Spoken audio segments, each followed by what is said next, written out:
Today I'm here to talk about episode 9 of The Walking Dead titled Suicide King. Now remember I had did a previous prediction for this episode, and I said that the governor character was going to become a lot more darker. And my prediction came true. Because in this episode, matter of fact, it said like this, point 1. When Rick them had came back to Woodbury and attacked it again to save Daryl, the governor was smiling. He enjoyed this. The whole time that smoke grenade was causing had smoke going everywhere, and everybody was panicking. He was enjoying this. He was just walking through the smoke with no worries at all. He didn't even care. It could have been walkers in that smoke. He didn't even care. And at one point, he shot a walker without even looking at it. That was cool. I like that scene. Probably one of my favorite scenes in this episode. Point 2. He tells Andrea in his apartment. He literally tells her, yeah, I knew about Merle. Matter of fact, he tells her basically how he put it. Yeah, Merle did kidnap Glenn and Maggie. And that's the reason why Daryl came back for. And we see him getting a bag of guns. And Andrea knows about to happen, but yet she still didn't say nothing. She just kept questioning about other stuff. And she says, you know my friend was alive? Why didn't you tell me? And basically he tells her, you were just passing through. You were just passing through anyway. And he goes on to say, I don't have to tell you nothing. Basically calling her a guest of Woodbury. And he also kind of lies, and I noticed this about him. Although he's this darker character, and let me say this, I'm not going to say he is dark as his counterpart is. I hope he get dark like his counterpart. I hope he do. But only time will tell. But he's still lying to her. Because he says, Rick and his group killed 7 members of Woodbury. But in our reality, Rick and them only killed 4 people. He said Tim, Gargiulio, and Crowley. He put them 4. He put those 3 members in it. In our reality, he was the reason those 3 got killed because he sent Merle, and he sent them 3 men with Merle to go hunt Michonne. And we all know what happened to Tim. Let's see. Crowley got his head chopped off by Michonne. She literally decapitates his head with her katana blade. 2. Tim. She stabs Tim in the stomach and uses his body as a shield when Merle was trying to shoot at her. Gargiulio. Merle shoots Gargiulio in the head. Matter of fact, Merle even tells the governor that Gargiulio had got attacked by a walker, so the governor knew Gargiulio was dead. But he lies and put them 3 up in it. He even says the guy that he clearly goes outside and shoot in the head because he got bitten. He say he was one of the victims of Rick them. Of Rick and them in the group. He's lying. But as I stated, his character feels like he has nothing to live for anymore. His daughter was already dead, but she's dead now because she was a zombie, but she's completely dead now because Michonne killed her. So his character feels he has nothing to live for anymore. Now, although he's empty inside, he only have one priority now. Revenge. It's time to go to war. That's what he wants. Even everybody knows this. Merle knows this. He knows the governor wants revenge, and it's time. So he does. So the governor does have something that he's living for now, and it's time to fight. And also to add to that, we all know that the governor was power hungry at one point. He don't even care about it no more because Andrea tells him that the people are trying to leave out of Woodbury that he once used to protect. He say he don't even care. Let them leave. That's exactly what he said. Let them leave. He basically said they wasn't doing nothing anyway, having barbecues, basically pretending like nothing out in the real world didn't even matter anymore. And like Andrea tell him, you the one did that. You the one treated them like that and had them feeling like that. So yeah, the governor is completely changed. He's a changed man now. And a person that has nothing to lose, to me, they're the dangerous. Because they'll do anything, damn near. Excuse me for my language. Next, Andrea. How many hits do this girl have to get before she leaves Woodbury? I mean, this happened on multiple occasions. Okay, you seen this. We all seen this episode. She's seen where the governor was going to have Merle kill her friend Daryl, also Merle's brother. And she even said that Daryl is her friend. And she even tried to get the governor to stop the fight. But he didn't even listen to her. That right there should have been a sign to leave. But she still stayed. She even found the zombie heads in a fish tank. She still stayed. She even found out that he was using zombies as as help to make the fights better. Basically use them as the things that if you don't get like the torture things. She even found out he was using zombies. Something that she was scared of, something that killed her sister. That she couldn't stand zombies, but she still stayed. So you mean tell me you go to something that you fear, and you go to this person's house, and they using something that you fear in terms of zombies, something that's dangerous, and they using these things as value, as entertainment value. But he's gonna say, oh well, they don't have teeth and nails, it still don't matter. It's still dangerous. So and she's still standing there. And at this point, when she stepped up in this episode, I was like, you know what? Man, Andrea's character could be redeemed. I could start liking her again. But after she stayed at Woodbury, after all this stuff still happened, I just kind of gave up. I don't really want to drop Andrea completely, but she's gonna have to step up. I'm telling you. But another thing I liked about her, because when the people were trying to leave Woodbury, they was looking for the governor for answers. He didn't even want to come out. And Andrea stepped up and she told them don't give up hope. The same way Dale did her. Because remember, Andrea was about to commit suicide in a CDC lab. But Dale stepped up and he told Andrea, because Andrea felt like she didn't have nothing to live for because her sister Amy got killed. And Dale stepped up and he told her, basically, don't give up. It's hope out there. Just keep pushing. Just keep pushing and keep going. Keep being strong. And in his words, until this day, even though Dale is dead in the series, his words still live on inside of most of the characters in the Walking Dead TV series. Because she kind of used that same speech that Dale used on her, but kind of switched it around, and she kind of turned it into her own thing and told the people of Woodbury about don't give up hope. And she said later on down the line, from years from now, people are going to look at Woodbury and remember it, basically. And the people got happy, and she gave the people hope again. Because remember, she used to be just like them. She was the person that was going to give up too upon life. And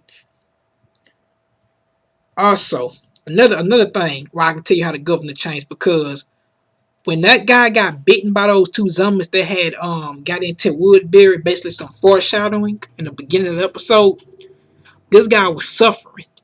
And a lot of people got mad at Andrea talking about, well, she should have killed them. She already knew how it is. Here's the problem. Andrea probably didn't want to display herself like that, because remember, she was already trying to calm those people down already. So would it make sense to cause any more commotion about just going to this guy, shooting him in the head? Also, another thing that made her hesitate, because the girl asked her, are you going to save him? And Andrea realizes that, oh, they don't know if you get bitten, you will turn. Because remember, they don't live in the real world. So Andrea kind of hesitates to shoot him. But the governor comes outside and just shoots him in the head and just walks back into his apartment.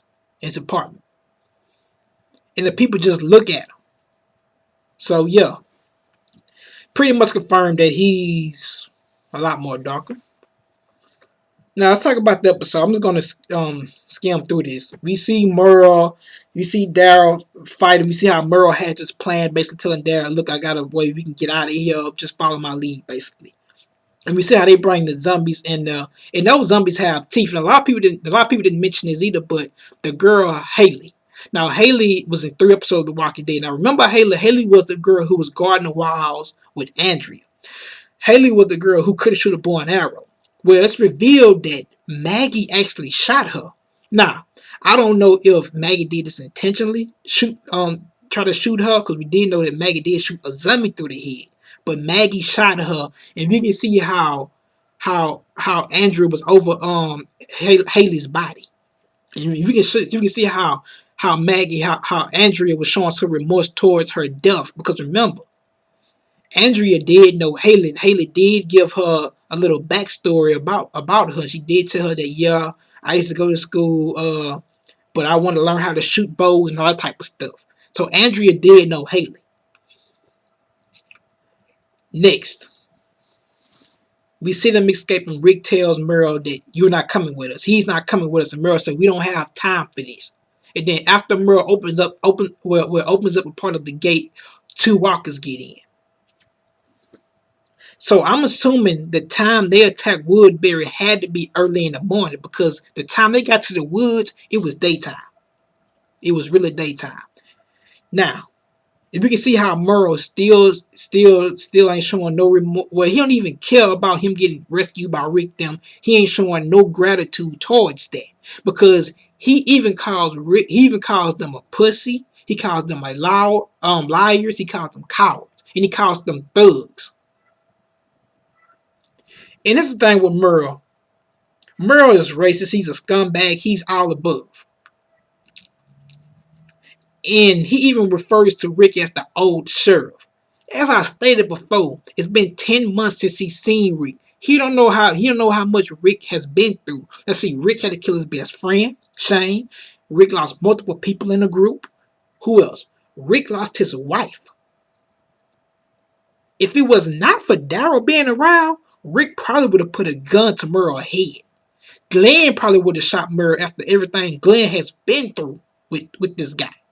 Especially the governor. He probably would have took that anger out on Merle, because he couldn't get to the governor. So Merle running off at the mouth, so Rick decides to hit him with the tip of the gun and knock him out, and shut him up for a while. Next scene. We get a backstory on Tyreese. It's revealed to us that Tyreese is from Jacksonville, Florida, and he said he had a next door neighbor named Jerry. Now, he said Jerry was one of those crazy survivalist people that was preparing for the zombie apocalypse when it happened. And we do have people in real life that actually does this. Like, literally, sorry for the low lighting. I can't believe the lighting's so low. We do have people that actually does this. But now, he says once this happened, Jerry had a bunker under his shed in the backyard. And he said, Tyreese said him and his sister Sasha basically lived under there until they ran out of food and supplies, so they decided to leave. And Tyreese says after that they end up meeting Billy and Ben, Alan, and Donald. And he said they meet some more members, some more people. He says so total they had 25 people in their group. He says until most of them died. So yeah, that was a pretty good story. Now Daryl leads the group. Now, from our point of view, the viewer's point of view, yeah, let me turn the light on right quick. Yeah, from the viewer's point of view, it's totally understandable about him leaving. Well, it's not understandable, but here's the thing: from Daryl's point of view, that's still his brother. Think about it. Although blood is the only thing that's keeping them together, you got to remember this too, because I forgot to mention this. And I know some of y'all remember me saying this. When Daryl was a kid, Merle was there for him most of the time. So Merle was the only person that would listen to Daryl. The only person that was there for him. His own father, his own mother wasn't there for him. Also, Merle taught him everything that he know. That's the reason why Daryl know most of the stuff that he knows now is because of Merle. He knows how to hunt because of Merle. But still, deep down inside, Daryl knows what kind of person Merle is. He knows Merle's a scumbag. He's racist. He's a prick. He's all above, but still, that's his brother.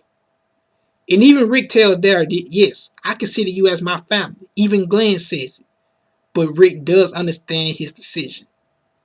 And Rick does accept him leaving. Although Rick tried to compromise with him, he still allows him to leave. He don't allow because Daryl is his own man, but still he lets him leave.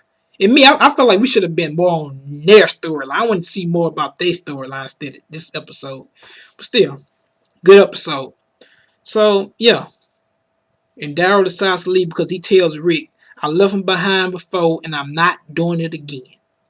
So Daryl makes it clear that if Merle can't come to the group, then I'm not coming. So Rick's accepted because Rick knows that he don't want Merle in the group, so he accepts that he let them go their own path. Another thing, Tyreese kind of have the same similarities to the leader to Rick in terms of being a leader of groups, because Tyreese, when Ben and Al was talking about taking over the prison, I noticed something about that. Tyreese tells them, he tells Ben and Alan that this isn't the way we do. This isn't what we do. Doing that type of stuff, trying to take over somebody else's stuff and kill them for it. He say, "What you gonna do? Hit the smash the baby in the head with a rock?" And Ben looks at Tyreese and he tells Tyreese, he says, you're not living in the past anymore, Ty. This is survival of the fittest, plain and simple. And this right here kind of reminds me of the Shane and Rick thing in season 2, because Shane and Rick was walking in the woods looking for Sophia. And Rick was talking about the past, talking about all the school teachers that Shane used to mess with and what Shane did in the past, talking about driving the principal car around. And then Shane starts to laugh, but then Shane gets serious and he tells Rick, those people are dead now. Everybody, all the women, the school teachers, they're dead, Rick. The world has changed now. People are not the same. He wanted Rick to get out that black and white mind perspective, still living in the past, thinking people was the same. And it's totally understandable, just like Dale was living in. So, yeah, Tyreese still has those similarities of Rick in terms of being a leader, but except Tyreese hasn't been through what Rick been through in order for him to change his mind perspective. Next, we see Glenn kicks in the Walker's face, and he did this literally out of frustrations because, one, he was mad about what the governor did to Maggie, and two, he was mad about Daryl leaving the group because he said that we went back to save him. Well, he didn't, but he says we went back to save him. We risked our lives for him, but he still chose to go with Merle. If you can tell that Merle knew Daryl was going to choose him over them, because Merle started laughing when Daryl came back to the woods. And he grabbed Daryl around his neck and they started walking out. So Merle knew Daryl was going to choose them. But deep down inside, Daryl wants to be back with Rick them. And as I stated about Andrea's speech, next, Rick talks to Tyreese them. Because at first when Rick seen Tyreese them, he just walked past him the first time. But now, second time he talks to him, and remember, Rick is still dealing with his subconscious. And to me, I think Rick is a little schizophrenia now, if I said that right. Because at this point he's losing his mind. I thought the conversation he had on the phone with Lori would change that, because she told him, I forgive you for what about what happened and stuff. But I thought that was gonna be a big relief off his shoulders, because he kind of came back to his senses a little bit, but it's still left. And he basically tells Tyreese, he don't basically I think deep down inside he do want them to be with him, because he knows it's time to go to war. He knows he need more people, but he's too paranoid. And also, he don't want that type of blood on his hands because, as I can tell in this episode, he does feel bad about what happened to Oscar, about Oscar getting killed. So I think he will let them stay. And about Michonne, the reason why he got mad, he got mad at Michonne again because Michonne was lying. And this right here would make him a hypocrite too, right? So let me say this. He gets mad because Merle tells him about Michonne knew about that Andrea was still alive. And he asks Michonne, well, Rick asks Michonne, why didn't you tell me?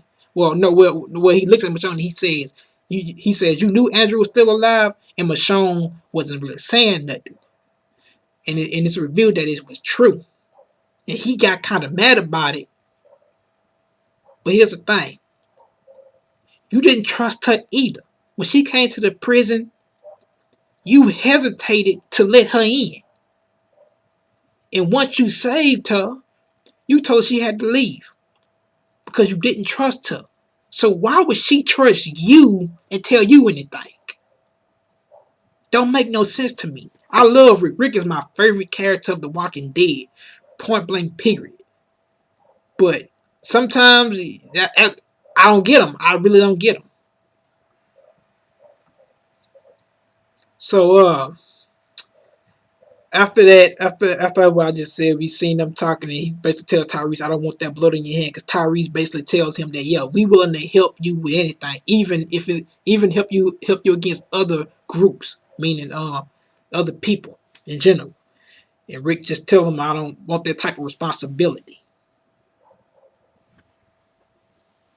So, and we see him freak out because he see Lori on top of the thing. Well, he goes, his subconscious kicks in again, and he sees her in a dress, and he freaks out. And the first thing Glenn say, "Come on!" He hurry up and take Tyreese them up out of that place because Rick is pointing the gun everywhere. Remember, Glenn has dealt with this before. When Glenn tried to come Rick down before, Rick had took Glenn slamming me into a wall.